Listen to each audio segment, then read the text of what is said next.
Strategy, which is how most people look at their lives, right? Like you have a problem and then you come up with a solution. Well, what you should do, Max, is go and join like a local sports club. You like to play tennis, right? Go and play tennis, or go to your local community church, or go to a yoga studio, meet people, right? So that's a strategy.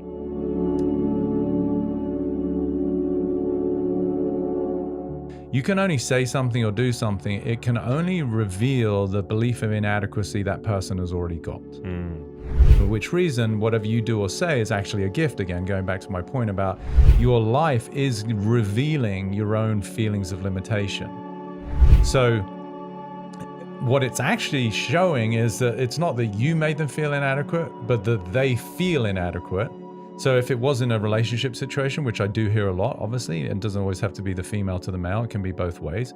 But let's skew it a little bit, because invariably it is the woman who feels inadequate relative to how she's being treated, because men have got a lot of growth to do and a lot of work. That reveals to me is that she doesn't recognize her own value.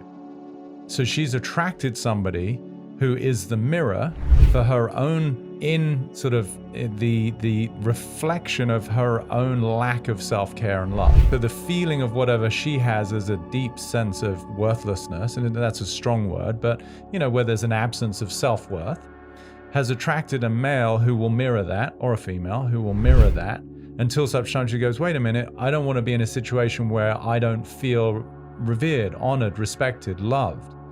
But then if she was to look at her own behaviors and the way she treated herself, those qualities that she's ascribing to her partner would probably be the way she lives her life. So that's, again, the beautiful interaction of relationships. I think relationships are the conduit to evolution and to growth and awakening, because without relativity, you don't have an experience.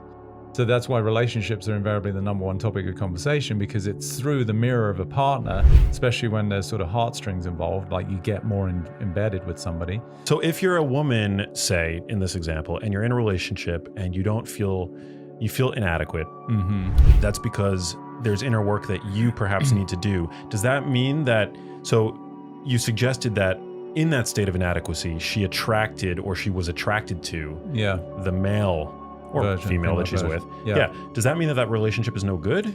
No, it means it's great, but it might not mean that it lasts, right? It's great in as much as it's revealing what you need to see, or the opportunity for growth. And again, as I said earlier, sometimes people will ignore those opportunities and go into some form of escape because they're not ready to process.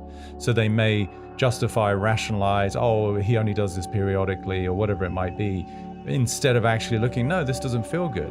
And also, she may not have learned that through her role models, of her archetypes of male and female, mom and dad, where there was some sort of dismissal of the feminine. And so the daughter has recognized, well, that's normal. That's an expression of love. So she's mirroring what she learned. So there are many moving parts, again, for that person's evolution. And this is why it's great to have podcasts and read books and watch YouTube videos about love and sex and intimacy and relationships, because you get to see other examples of what it could look like. So it's great, to go back to your question, because she's getting to have a look at, okay, well, who do I say I am that attracts somebody that treats me that way? And this comes back to, I'm 100% responsible versus I'm a victim of how that guy's treating me. It's like, well, no, at some level, perhaps not conscious, because of the way that I view myself, hold an energy of myself, this is a perfect mirror for where I'm at right now.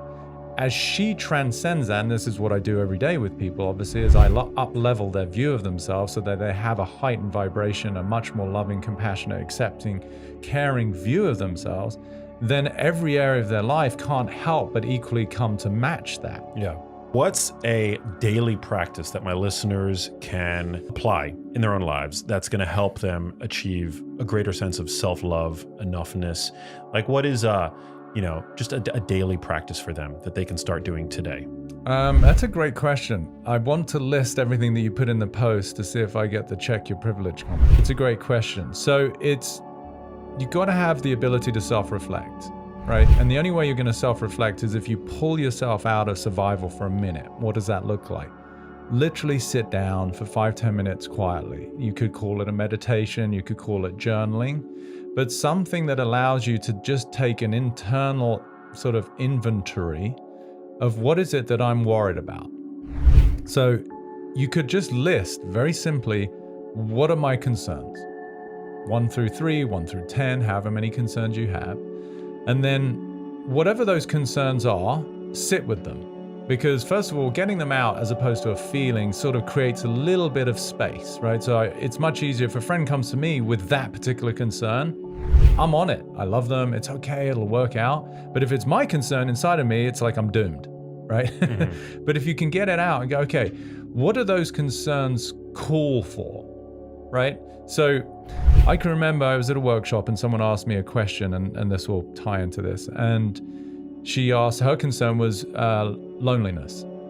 So how do I deal with loneliness? Now, a strategy, which is how most people look at their lives, right? Like you have a problem and then you come up with a solution. Well, you know, what you should do, Max, is go and join like a local sports club. You like to play tennis, right? Go and play tennis, or go to your local community church, or go to a yoga studio, you know, and meet people, right? So that's a strategy.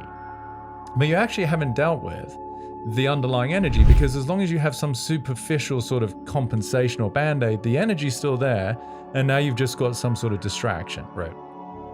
So I said to her, which ties into the list, what does loneliness want? And it took her a while to get, but I'll ask you. So what would you assert loneliness wants? Loneliness wants love. Yeah. So that's one way of saying it. And if someone is alone, what would you say they want? If being alone is an issue. Yeah. Company they want. Perfect, yeah. Right?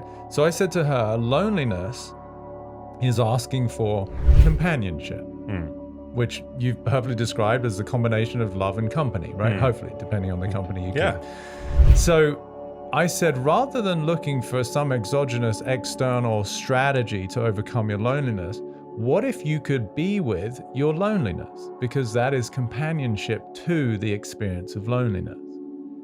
And she had this tear in her eye almost immediately because she just got it. It's like, wow, she's not being with her own experience of loneliness. She's trying to get away from her loneliness, which is making the loneliness exacerbated. Because like the kid who's by himself and it's like, no, I don't want to be with him. So I know it sort of seems maybe a little weird because she's talking about herself, but it's actually not. It's an internal feeling that is asking to be held. Why I said the ego wants to be held, not healed. So when you write down your concerns, if you can sit with them, and sometimes it helps to put them to one side and then come back, so you've got a slightly different perspective, and then ask, what do each of these concerns crave?